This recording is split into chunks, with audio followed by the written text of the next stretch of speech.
Yeah, this scene is so I went through the book and I was like, what's so cool, dramatic scenes? And of course, some of the scenes are more visual in the text. It's so I'm like, well, I want to find something that's a little more dialogue heavy because that gives the actors a chance to tell the story, and dramatic, and you don't need as much context. So those are kind of the parameters. So I made a list and then I went through and I was like, well, I think for this first scene, I want to feature Hadassah as opposed to, I mean, I've got all these other characters and there's some great scenes. I'm almost done with an archery contest between two of our main male characters, protagonist and antagonist, duel it out, which is fun.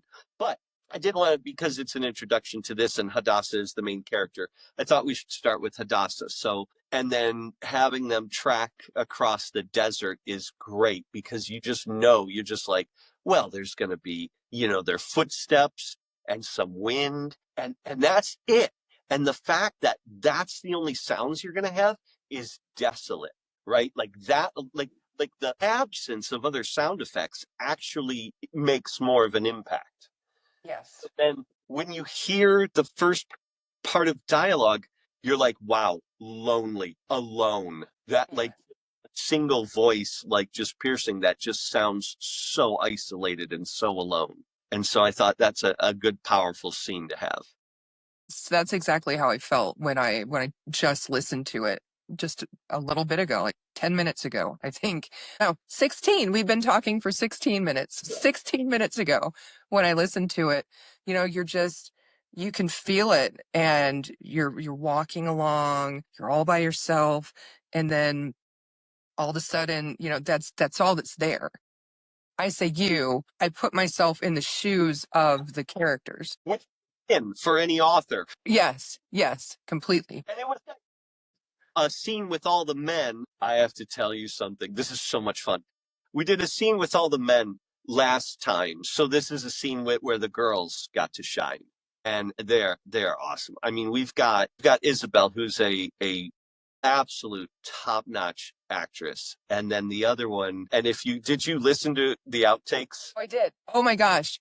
I couldn't stop laughing. Will understand that the other one is, of course, my daughter. So we have a vibe, right? So last week, we'll call it an Easter egg. You didn't know this, but you better be sitting down. You had mentioned the professor, like the older man, and what a great job. He was fantastic. And everybody who knows him knows he can do voice acting. But everybody who knows him was like, it was amazing because they could not recognize him in there. Like they could not hear his voice in that actor, in that character. Okay. He played the professor. He also voiced Sadie. Oh my gosh. No. Wow. That was, That is some that serious was range. we didn't have like we had the guy show up and I was like, well, I'll have an actress show up, but it's just the one line. So I asked Ken, I was like, do you think you could pull off a young, African American slave girl from the Civil? And he was like, are you kidding me? He was like offended. He got like salty about it. I was like, oh, okay, I'll Like, just calm stand. down. He is so talented. Right now, as we're talking, there's a Hollywood executive who is losing his job because he can't find talent for his project. And I have this guy who, when I open the meetings, he's waiting in the waiting room 15 minutes before I start the meeting, even if he cast. Oh my gosh. Yeah, Yeah. he's Yeah. mixed. Yeah. And This guy, there's, Hollywood's lacking. Yeah, well, be careful because we're putting this out there. So no, yeah, someone might steal your man. they'll talent. I know that's what'll happen. They'll steal talent.